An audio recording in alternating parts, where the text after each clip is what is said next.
মানুহবোৰক মই মোৰ দুখৰ কাহিনী শুনাই আছো পিছে তই ইমানকৈ চিঞৰ বাখৰ কৰিছ কিয় তই খবৰটো পাইছনে আই কি খবৰ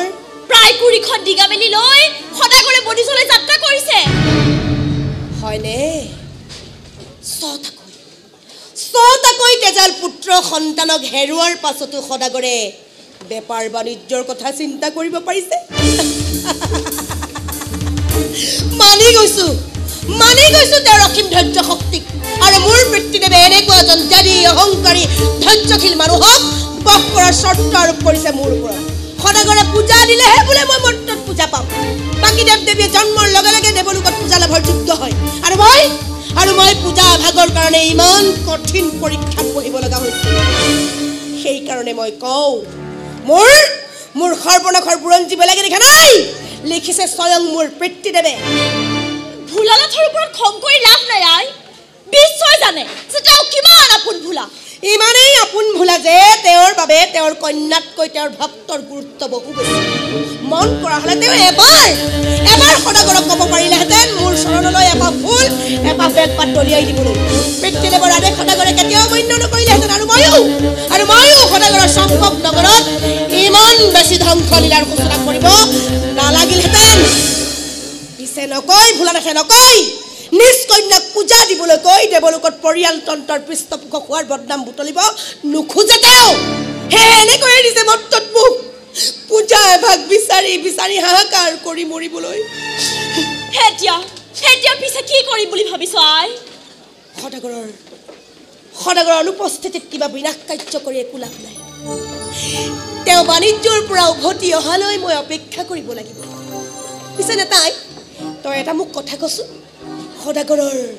সদাগৰৰ সপ্তমজন পুত্ৰৰ কি খবৰ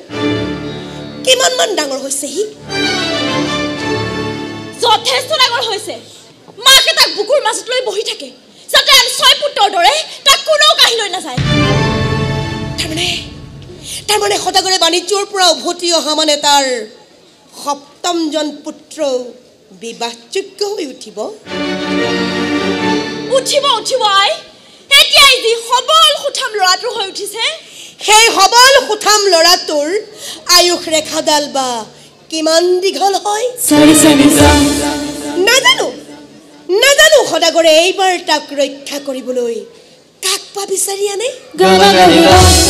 কোনেবা তাই কপালত লিখি থৈছে দুৰ্ভাগ্যৰ দিনীয়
খৰগি লৈ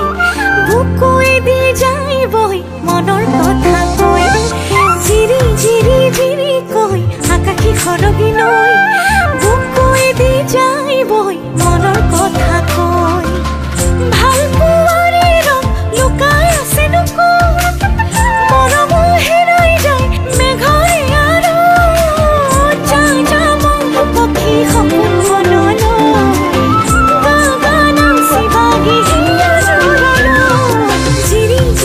জিৰি কৈ আকাশী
সৰগি নৈ লা